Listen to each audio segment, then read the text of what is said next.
Um pensamento logo me veio à cabeça, de que eu nunca matei, e já sabia qual seria a minha próxima meta. Perguntou-lhe Jesus: qual teu nome? Respondi. Respondeu-lhe: Legiões é meu nome, pois somos muitos. Marcos 5:9. Um dos maiores propósitos do vampirismo é a comunhão com os mortos-vivos. Ela é a base do desenvolvimento astral, assim como exercícios físicos são para o músculo. Ela literalmente pode ser chamada de academia astral, já que seus sentidos vão ficando mais aguçados cada vez. O vampiro inicialmente busca maestria no astral, e em cada comunhão ela pede isso. A comunhão pode ser catalisada para conseguir fins de conhecimentos, materiais ou astrais, como eu disse. E como eu fiz. O propósito da comunhão é firmar a realidade vampírica na sua mente, o contraste da presa-predador e seu lugar no tabuleiro. Além disso, ela te esvazia da sua própria força vital, para que ela seja feita uma troca daquela força vital pela força vital deles. E assim você se desenvolve. Dentro da força vital, o sangue, está toda a sua forma de pensar, agir e ser emocional. Você troca toda a sua essência pela essência deles, junto com a energia dos antigos. Os pensamentos, filosofias, técnicas e emoções vêm. Elas querem sugar de você toda a sua humanidade, e você quer sugar delas toda a desumanidade. Uma troca perfeita. A base do vampirismo é essa. É você largar tudo que te torna humano. Crenças, pensamentos, sentimentos. Extingir em você mesmo aquilo que toda a cultura humana te coloca. Trocar isso por novos valores, por uma nova visão do mundo. Posso afirmar hoje os benefícios dessa lavagem cerebral que esses espíritos fizeram em mim. Comecei isso aos meus 13 para 14 anos. Não mais que 2 dias depois de brincar com a adrenalina da vitalidade humana, como viram no episódio anterior. Meu primeiro contato com os mortos-vivos foi um leve fracasso. Eu resolvi contatá-los no bar do meu pai, enquanto o bar estava fechado. Eu separei tudo.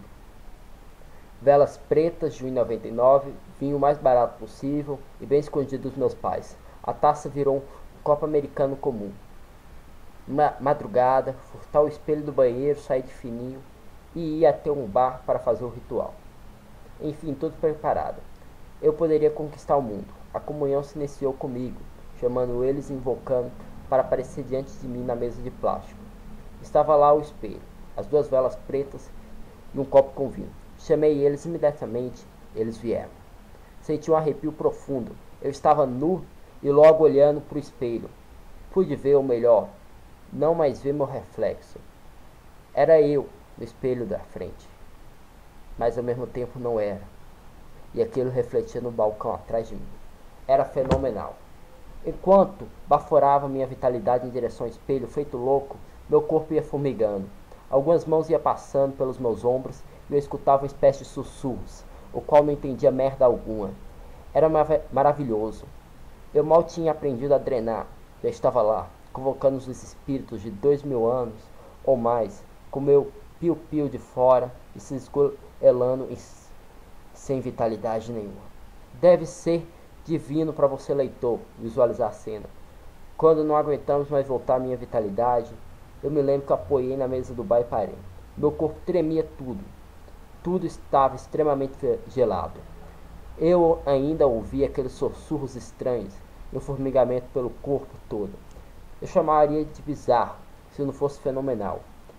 Bom, seguindo o guia em minhas mãos, recém-expresso em uma lan house, eu fui fazer a declaração. Levantei o copo de vinho e disse com afinco que era o Conde Drácula e que beberia bem mais o sangue humano. E fui tomar o vinho. Eu nunca tinha experimentado bebida alcoólica na época e vomitei. Vomitei na mesa, no espelho, na pequena bíblia do vampiro recém-impressa. Se não duvido que tenha atingido algum morto-vivo. Como um rapaz educado, nem fiz questão de terminar o ritual e queria logo escovar os dentes para sair daquele gosto péssimo na minha boca. Eu odiei vinho com toda a minha alma. Os efeitos do dia seguinte foram claros. Acordei bem vivo, porém com fome. Comi e fui para a escola, e não parava de comer. Mas não passava fome, até que quando abracei a Fabiola, eu por instinto forte, comecei a respirar bem fundo, e senti o sangue dela entrando em mim.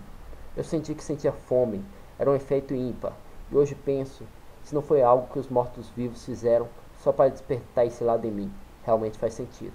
A comunhão é primeiramente ensinada na Bíblia do vampiro. Por esse motivo, eles passam a pensar na sua mente. E pensando dentro da sua mente, eles te dão técnica de como realizar os prodígios. Conforme sua ligação cresce, você começa a perceber quem é você pensando na sua mente e quem é eles pensando nela. É uma espécie de amigos que tentam não te aconselhar, mas sim te empurrar. Eles literalmente te guiam no que quer que você faça. Eu me pergunto se há livre-arbítrio, porém acho que a resposta fica no meio termo. Tudo caminha perfeito quando você é seu próprio Messias.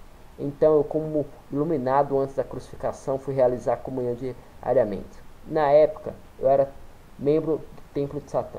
Tinha acabado de fazer 14 anos e após levar um não descaradamente dos sacerdotes para entrar no templo, eu mostrei que era o cachorro que manda e consegui entrar. 2 meses depois insistindo. Eu contava minhas experiências para os membros e acho que por eles terem bastante tempo, a paciência deles permitia responder tudo educadamente. Era uma ligação incrível. Eu sentia ele como literalmente irmãos de sangue, mesmo tendo levado um repúdio do templo por parte dos membros, um pouco tempo antes de eu entrar. Ou dos e-mails quilométricos que eu relatava o que fazia. Na época, eu fazia todos os rituais possíveis sem pensar muito. Foi nessa época, inclusive, que eu comecei a fazer Goécia, também pela tradução. Mas dane-se, vamos voltar ao vampirismo.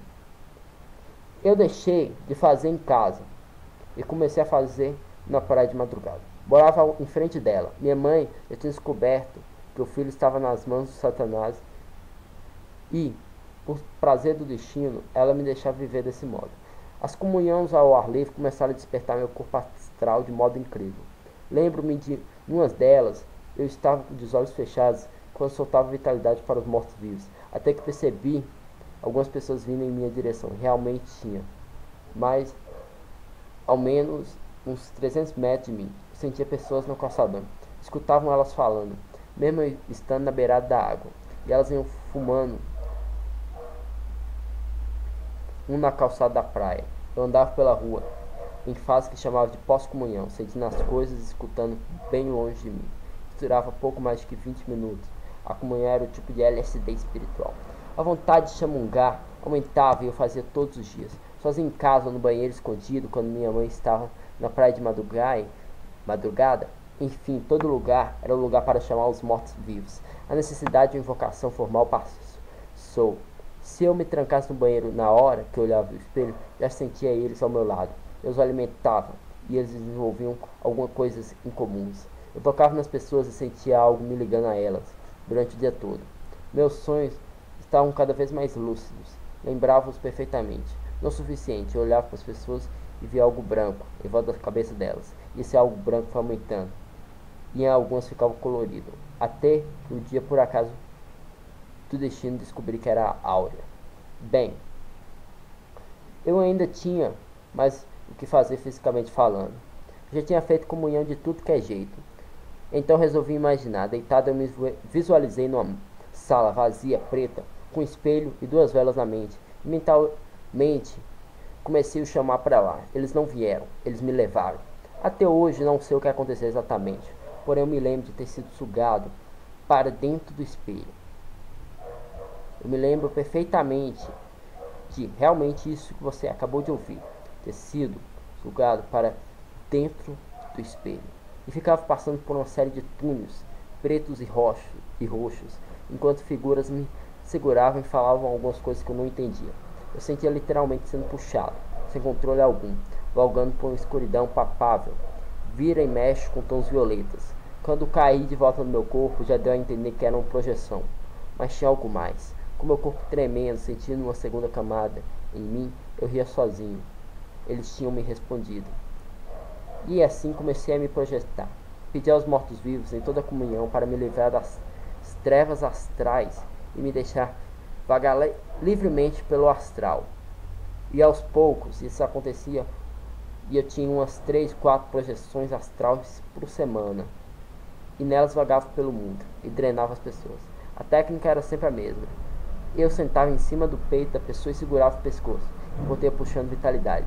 Eu me lembro do André reclamando que acordou uma noite com um bicho em cima dele, e ele ficou sem ar. Parecia que esse bicho puxava algo dele. Fui embora da escola no dia seguinte, feliz por estar sendo mais ruim do que imaginava ser. Achei fantástico.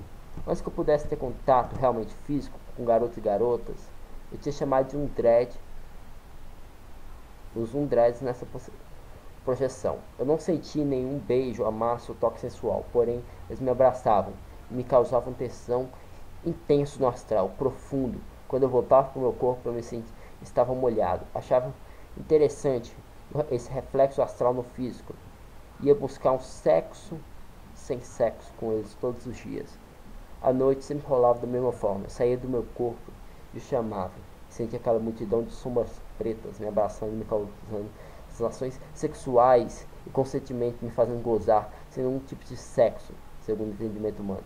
Anos depois, com a Bíblia da feitiçaria nas minhas mãos, vi e realizava aquilo que chamam de oitava lei. Só que nessa oitava lei, vocês iriam até eles e lá sim haveria essa orgia astral. Enfim, era a minha próxima meta.